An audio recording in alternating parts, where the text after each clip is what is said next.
the Jews in Soviet Russia, and there's only 3 million of them in Russia, has been brought before the UN. Well, then why hasn't the problem of the 22 million Afro-Americans come before the United Nations? It has not come before them because the leaders of the civil rights struggle don't understand what civil rights actually amount to. When they are mature to the point where they can see that their present struggle has kept them under Uncle Sam's jurisdiction, and Uncle Sam is not morally capable of solving this problem, then they will shift it out of the courts of Uncle Sam and take it to the courts of the United Nations on the level of human rights, and we'll get some kind of meaningful result. As long as we keep it at the civil rights level, we alienate the support of our brothers and sisters in Africa and Asia. But when we shift it to the level of human rights, we have the support of billions of black, brown, red, and yellow people from all over this earth behind us. The United States is a great world power and has in the past exercised a lot of control and power within the United Nations. So how can you expect to wage a successful battle against such a powerful country in a world court? Well, whenever you believe in what the United States has taught us concerning democracy, which means one voice, one vote, this is good, because in the present world setup, world governmental setup, as is represented by the United Nations, each country there has one vote, which means that no matter how wealthy a nation is, it only has one vote. And no matter how poor a nation is, it still has one vote. So the ballot actually equalizes the poor man and the rich man. Back when the United Nations was set up, it consisted largely of white nations, because most of the dark nations were then colonized and weren't independent. Since the dark nations have gained their independence and have emerged on the scene, today in the UN you have more dark nations who are in a position to vote in a bloc than you have white nations. So that we have a situation now where the grouping together of the dark nations who formerly were colonized has given them enough political power to offset the military power and prestige of these mighty white nations of the West. And it is their support. It is only in the United Nations, where everyone has the ballot, where everyone has equal vote, that the plight of the black man can be given a just hearing, and the weight of the dark world can come down on our side and balance the scale on our side. But whenever you take it into the white man's court, you never will get justice, because the white man is the guilty one who committed the crime in the first place. It's like taking your case from the wolf to the fox to take it to Washington, D.C.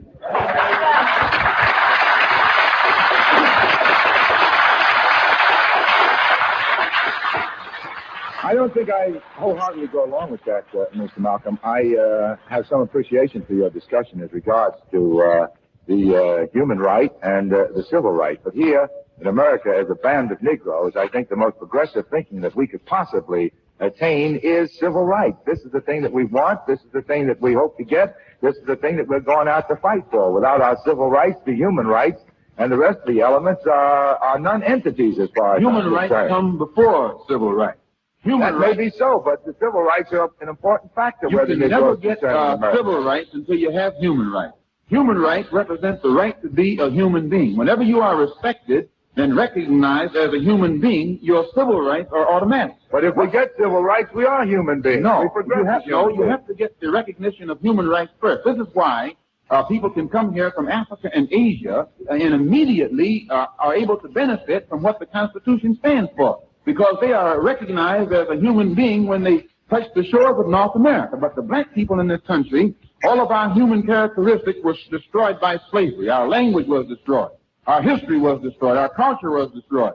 And then the white man taught us that we were savages in the jungle and living at a subhuman level. And for this reason, when they put the Constitution together, they classified our people as 3/5 of a man, which meant subhuman, not a complete human being.